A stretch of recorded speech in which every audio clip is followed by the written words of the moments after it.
Hello दोस्तों, good evening. Welcome back to my YouTube channel Rajan sir Vidyapeeth. Rajan sir Vidyapeeth channel आपका हार्दिक स्वागत एवं अभिनंदन करता है। तो दोस्तों, हम मोहताज नहीं अपनी किस्मत के, हम अपनी लड़ाई लड़ना खुद जानते हैं। यहाँ पर सभी लोग अपनी लड़ाई लड़े हैं, चाहे राजा राम हो, चाहे गौतम बुद्ध हो। तो यदि 156 का लासा 156 है, 156 का लासा 156 है, तो मासा का मान क्या होगा? जब लासा और मासा में संख्याओं में से ही कोई लासा मिल जाए तो उसका मासा क्या होता है? छोटी संख्या होती है। बड़ी संख्या यदि लासा है उसका, तो छोटी संख्या क्या हो जाएगी? मासा हो जाएगी। तो मासा क्या हो जाएगा? 26, क्योंकि संख्याओं का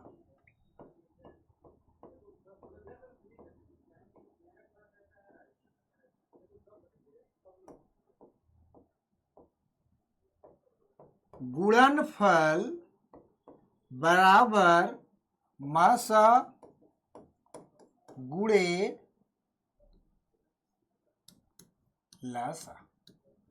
भैया संख्या 26 और 156 का गुणा बराबर मासा नहीं दिया, x मानो, लासा दिया 156। 156 से 156 कटा, x की वैल्यू क्या बची? 26। तो 26 आपका क्या हो जाएगा? Right answer. बढ़ते हैं नेक्स्ट क्वेश्चन की तरफ। संख्या 156 का अभाज्य गुणनखंड होगा 156। निकालते हैं। 2 से काटेंगे, 2 7 14, 2 8 16, फिर 2 से, 2 3 6, 2 9 18, फिर 3 से आ जाएगा 13, फिर 13 से काटेंगे तो आ जाएगा 1। तो 2 गुणे 2 गुणे 3 गुणे 13 क्या हो जाएगा? ये 2 का पावर 2 गुणे 3 गुणे 13 कौन सा है?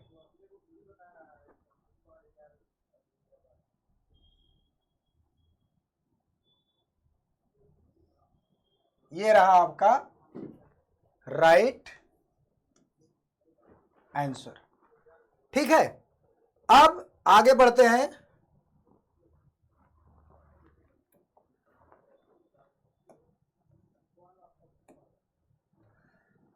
दी गई संख्याओं में अभाज्य संख्या होगी। अभाज्य संख्या सबको पता है, जिनका मासा 1 हो। भाई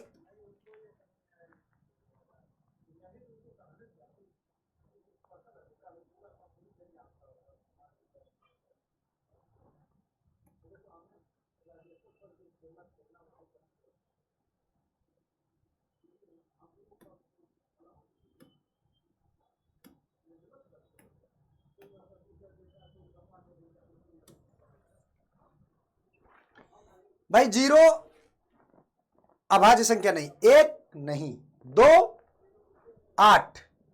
8 सम संख्या है, 2 भी सम संख्या है, लेकिन 2 एक ऐसी सम संख्या है जो अभाज्य भी है।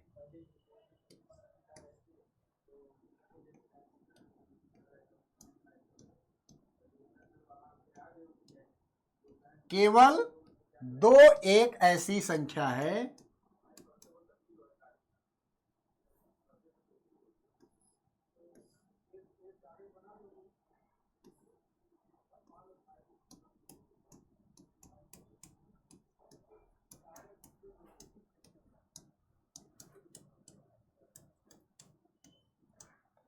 जो अभाज्य है।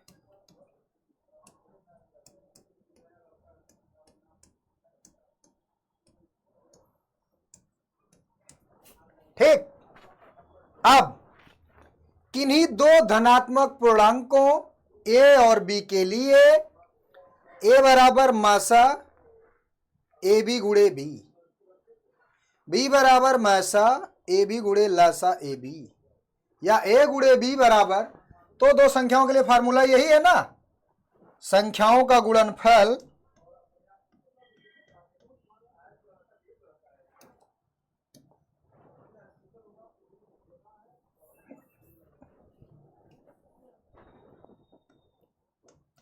संख्याओं का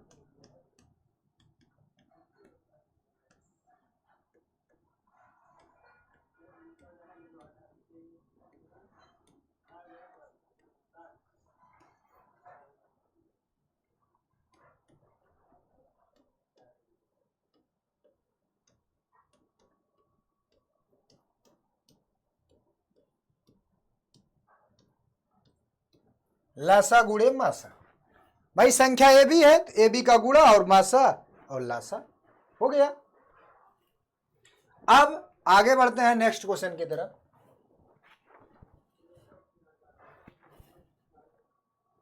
एक शून्येतर परिमेय संख्या एवं अपरिमेय संख्या का भागफल होता है। तो क्या होगा? परिमेय और अपरिमेय का भाग।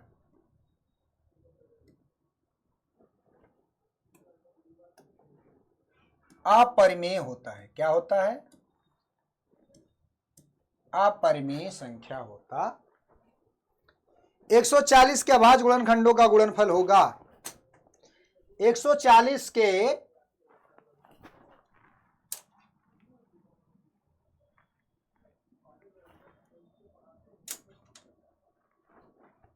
दो दूनी 4, 4 पंचे 20, 7 140।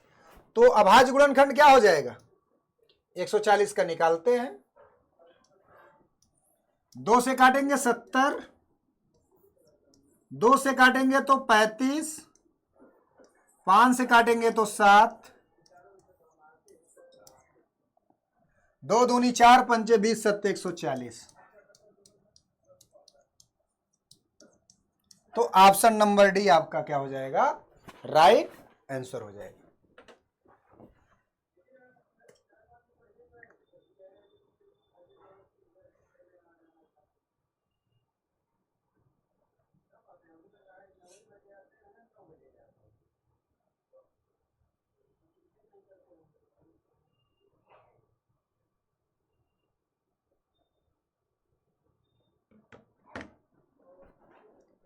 ठीक है। अब क्वेश्चन नंबर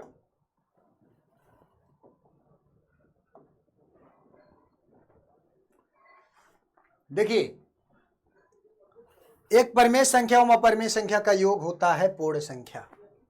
एक परिमेय संख्या एवं अपरिमेय संख्या का होता है। यह पूर्ण संख्या नहीं लिखना चाहिए था, लिख दिया, कोई बात नहीं।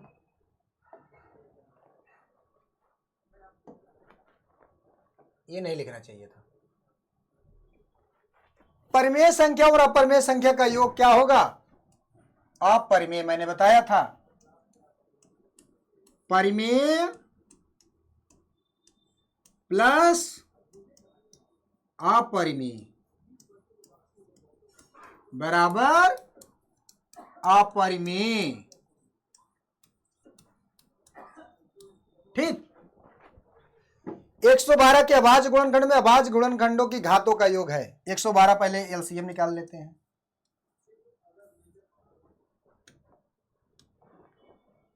दो से काटिए, 2 पंचे 10, 2 छंग 12, 28 आ गया, 28 दूनी 56 होता है। अब 2 से काटिए, 14 आया,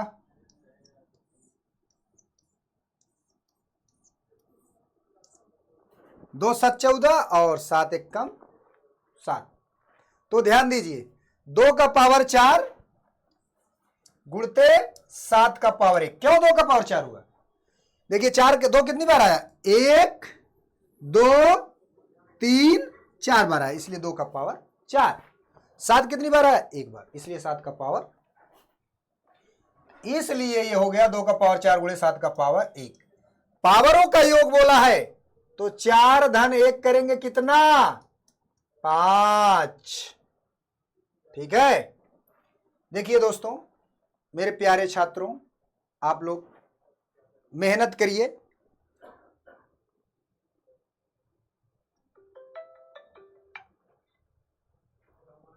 हेलो जी, कौन?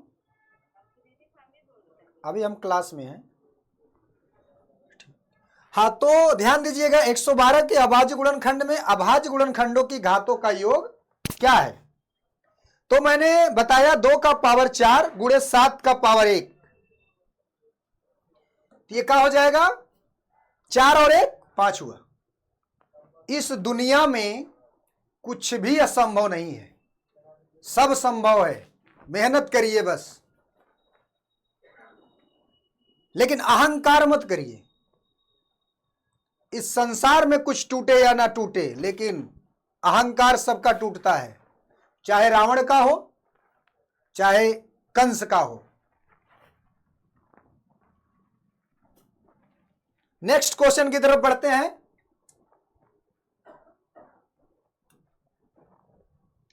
संख्या 500 को, क्या बात है, संख्या 500 को 2 का पावर n 5 का पावर n के रूप में व्यक्त कीजिए, क्या होगा? ध्यान दीजिएगा।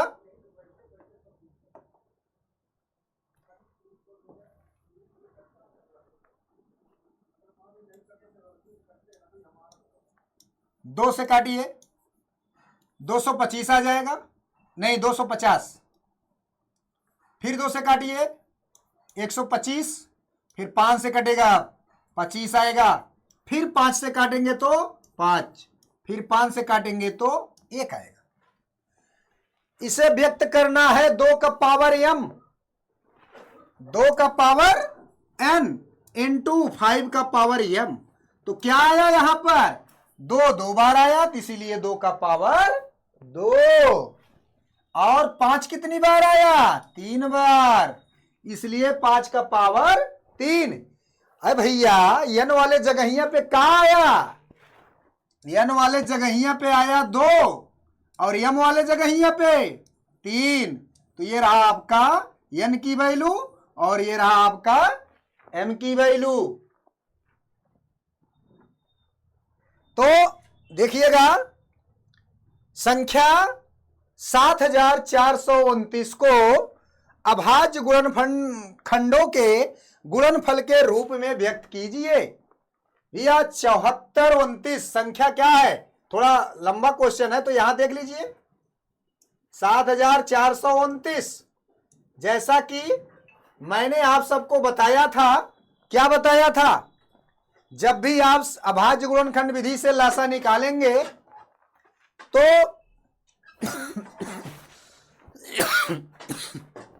लासा निकालेंगे, छोटी संख्या से काटा जाएगा 2 से।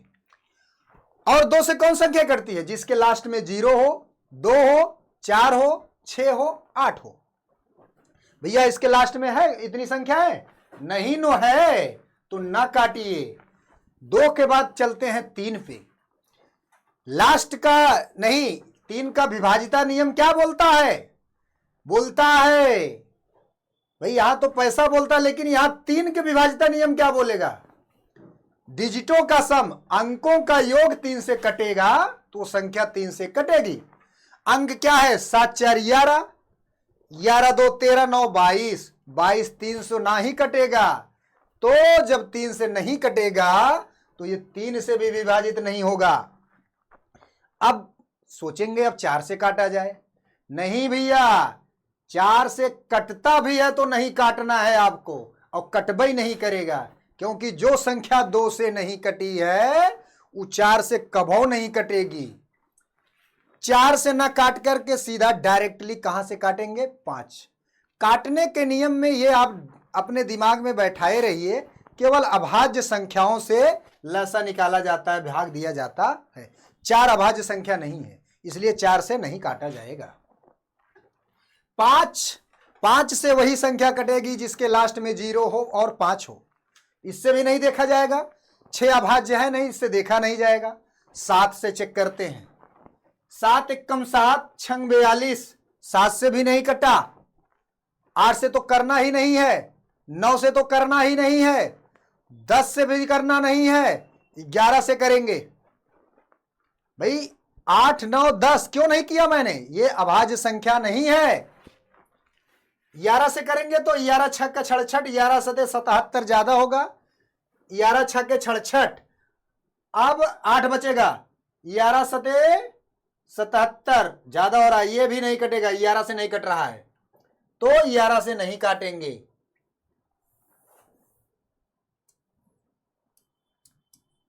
अब डायरेक्टली 13 से काटते हैं। 13 से कटेगा, 13 पचे 65, 13 छंग 78, ज्यादा हो रहा है। 13 पचे 65 करते हैं तो 14 में से 5 जाएगा, 9।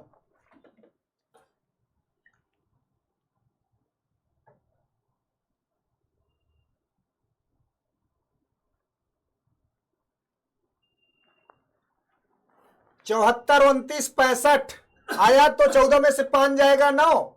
यहां बचा क्या, यहां बचा आपका 6 में से जाएगा 0, 92 हुआ। फिर 13 से करेंगे तो कितना जाएगा, 13 छंग 78, 13 सते 91। ये भैया 13 से भी नहीं कटा। 13 के बाद किससे काटेंगे डायरेक्टली, 17 से।